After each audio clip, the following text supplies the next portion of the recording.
네, 안녕하세요. 인사드리겠습니다. 눈물 젖은 코인 개미입니다. 지난 시간 테라루나 폭망 사태에 대해서 알아봤었죠? 오늘은 그 후에 이야기를 해드리려고 하는데, 지난 영상 시청 안 해주신 분들은 이해가 안 되실 테니까 시청하고 와주시길 바랍니다. 그럼 나머지 한번 알아보고, 오늘은 영상 마지막에 예방책도 한번 논의해볼 건데요. 자, 시작하기 전에 오늘도 좋아요와 구독, 알림 설정까지 부탁드리면서 힘차게 시작해보겠습니다.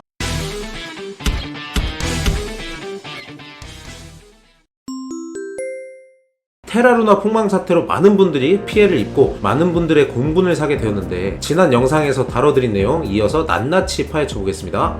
자, 일단 이 사건의 원인 분석을 해볼 텐데요. 많은 추측 중 하나가 첫 번째입니다. 계획된 사기설. 한국과 미국 검찰 양쪽에게서 금융사기 혐의를 추궁받고 있는 현재 가장 무게가 가는 원인이고, 운영진들이 처음부터 계획한 거대한 사기극이라는 주장인데요. 자, 진돗개의 모티브죠. 진도지 코인 등의 여러 전례를 감안하면 가능성이 없다고는 할 수 없는 시나리오라고 저는 생각을 합니다. 권도영 대표가 영미권의 방송에도 출연하고 루나라고 이름 지은 자신의 갓난아기도 자랑하며 여러가지로 공개적 활동을 장기간 했기 때문에 사기일 가능성이 높지 않다는 주장도 있지만, 영미권 방송 나오고 공개적 활동을 하는 건 대부분의 금융사기범이라면 당연히 하는 일이고, 아기 출생신고를 하거나 개명하는 것은 돈 한 푼 들지 않는 일이며, 얼마든지 이름을 루나로 지어냈다고 거짓말을 칠 수도 있을 것이라는 추측도 많이 나오는 상황인데요. 계획된 사기라고 보는 근거는 테라를 대표적인 안전자산인 달러에 연동시켜 놓고서도 일반 시중은행 금리를 아득히 뛰어넘는 20%의 예치금리를 제공했으며, 이를 떠받칠 수 있는 수단은 현실적으로 신규 테라 발행 시 이를 구입하는 사람, 즉 후발 투자자들이 전적으로 떠받드는 구조일 수밖에 없다는 점입니다. 이 시스템은 결국 고리의 이자 지급을 루나 투자자들의 천문학적인 돈으로 담보하면서 돌려막기 하는 것이었고, 투자 전문가가 트위터로 권도영 대표에게 연 20%나 되는 고이자를 어떻게 지급을 할 것이냐 질문하자, 그는 6월맘 어브여설이라고 신경질적으로 대답하기도 했는데, 한국어로 풀어서 보면 네 엄마, 너희 어머니 이 정도로 해석이 가능한 상황이어서 권도영 대표의 인성을 엿볼 수 있다는 식의 여론이 많았고, 폰지 사기 문서를 보면 알겠지만 여기까지 읽어보면 루나의 방식이 폰지 사기와 거의 비슷한 방식임을 알 수 있다고 저는 생각을 합니다. 또 루나 파운데이션 가드가 보유한 8만 비트코인의 행방이 불분명한 점도 의구심을 자아내고 있는데, LFG는 폭락하는 루나의 가치를 방어하기 위해 보유한 자산 대부분 사용했다고 밝혔지만, 투자자들은 이러한 해명에 만족하지 못하고 있습니다. CEO인 권도영은 파트너의 세부 거래 내역을 공개할 수 없다는 이유를 들어 가격 방어에 사용했다는 비트코인의 거래 내역 공개를 거부하기도 했고요. 하물며 지금 싱가포르 사무실 사진인데요. 5월 23일 싱가포르에 있다던 현지 사무실도 폐쇄된 것으로 밝혀져 계획된 사기극일 가능성이 더욱 높아지고 있는데요. JTBC의 취재에 의하면 권도영이 의도적으로 시세 조정을 진행해왔다는 정황이 포착됐다고 합니다. 또한 코인을 비밀리 발행해 개인적으로 팔아치웠다고 하며 지속적인 자금 세탁이 이루어졌다고 합니다. 이 보도를 보고 저도 사기설이라는 것에 무게를 실 수 있게 되었는데요. 그 다음 대표적인 원인으로 미국 당국 규제에 따른 투자 심리 위축설이 있는데요. 2022년 4월부터 미국 금융당국은 테라폼레스를 실물자산 보유 여부에 대해 감사가 필요하다는 의견을 보내오는 등 강도 높은 조사를 예고하고 있는 상황이었는데요. 달러의 기축통화로서의 지위는 미국이 초강대국으로서 지위를 유지하는 가장 중요한 요인 중 하나이고, 만약 달러에 상응하는 정도로 다른 코인이 성행해서 달러 경제권에서 이탈하는 경제 권역이 발생한다면, 해당 권역에 대한 영향력을 유지하기 위해 필요한 군사적, 정치적 수단에 가해지는 부담이 가중될 수 있습니다. 그런 가상의 위협을 상정하지 않더라도 미국 국민이 과열된 투기 시장에 진입했다가 재산 피해를 입는 것을 방지하고 보호해야 한다는 현실적인 이유도 있고, 이에 따라 연준이나 미국 재무부는 계속적으로 중앙은행 주도의 디지털 화폐 CBDC라고 합니다. 이것의 생태계 유도를 위해 사태 발생 수개월 전부터 스테이블 코인에 대한 전면 규제 가능성을 시사했고, 실제로 루나 사태가 발생하자 스테이블 코인 자체에 대한 때리기에 들어갔습니다. 실제로 이는 연쇄적으로 다른 스테이블 코인에 대한 투자 심리도 위축시켜 가상화폐 시장 전체에 대한 위축 심리를 불어일으키기도 했습니다. 마지막으로 권도영 대표 차명회사 보유 의혹인데요. 이 문제에 대해 알아보기 전에 중간 환기시킬 겸 구독과 좋아요, 알림 설정까지 부탁드리면서 영상 제작에 큰 힘이 될 수 있어요. 그러니까 꼭 좀 부탁드리겠습니다. 네, 이어서 말씀드리겠습니다.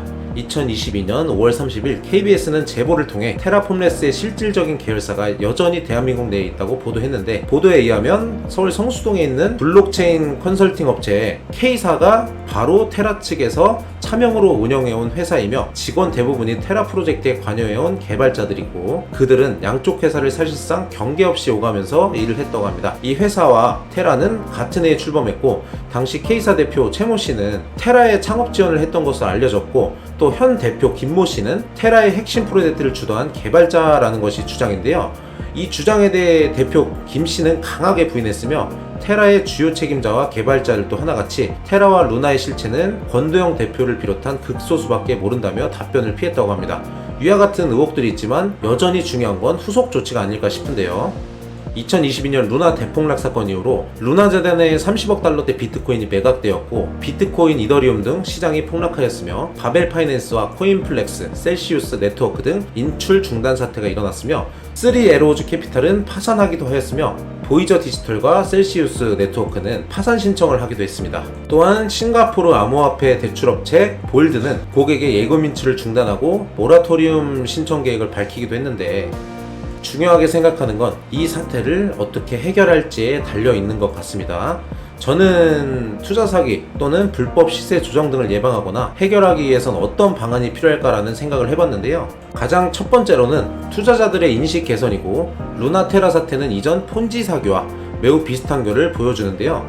높은 이자율에 현혹되어 투자 실패에 도달한 역사를 잊어버린 것입니다. 후에 이와 같은 형태의 투자 상품이 나온다면 정확하게 조사하고 투자를 하거나 투자를 삼가는 방법이 좋을 것으로 보이고요. 자, 두 번째로는 피해자들을 강력하게 처벌하는 것에 있다고 생각합니다. 투자 사기 피해자들을 솜방망이 처벌로 해결하려는 사례는 한두 개가 아닙니다. 이전 사례를 보면 약 1조 6천억 원 규모의 펀드 환매가 중단된 라임 사태죠. 라임 사태의 핵심 인물들에 대한 처벌이고, 핵심 인물인 이종필 전 라임자산운용 부사장이죠. 이분에게 징역 20년형, 또 다른 핵심 인물 장 씨를 자본시장법 위반, 사금융 알선 수재 등의 혐의로 2년형을 선고했고, 위 사례만 보더라도 1조라는 어마어마한 규모의 사기 행각에 비해 그 처벌 수위가 낮음을 알 수 있습니다. 앞으로 있을 더 큰 사기를 예방하기 위해서 경각심을 일깨워줄 필요는 있어 보이고요.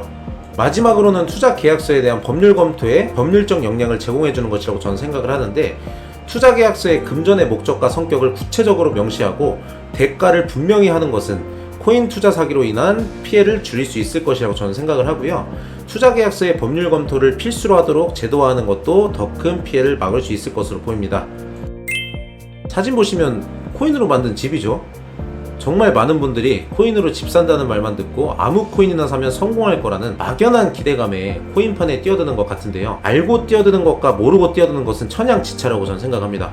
아무 코인이나 투자한다고 성공하지 않고요. 어떠한 때에 어떠한 코인을 얼마나 사야 할지 잘 정해서 들어가셔야 수익도 따라오는 겁니다.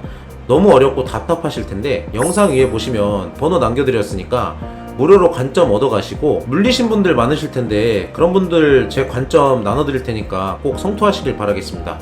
여기 보면은 저희 관점방 있어요. 뭐 리딩방 같은 건 아니고요. 관점만 좀 내보내드리고 있는데 문자 주시면 여기 입장시켜 드릴 테니까 문자 좀 많이 주시고요. 솔직히 테라루나 코인 사태가 어떻게 마무리될지 저 역시 알 수 없어요. 그렇지만 이 시기에 어떻게 행동해야 할지 알고 움직여야 된다고 생각을 하고요.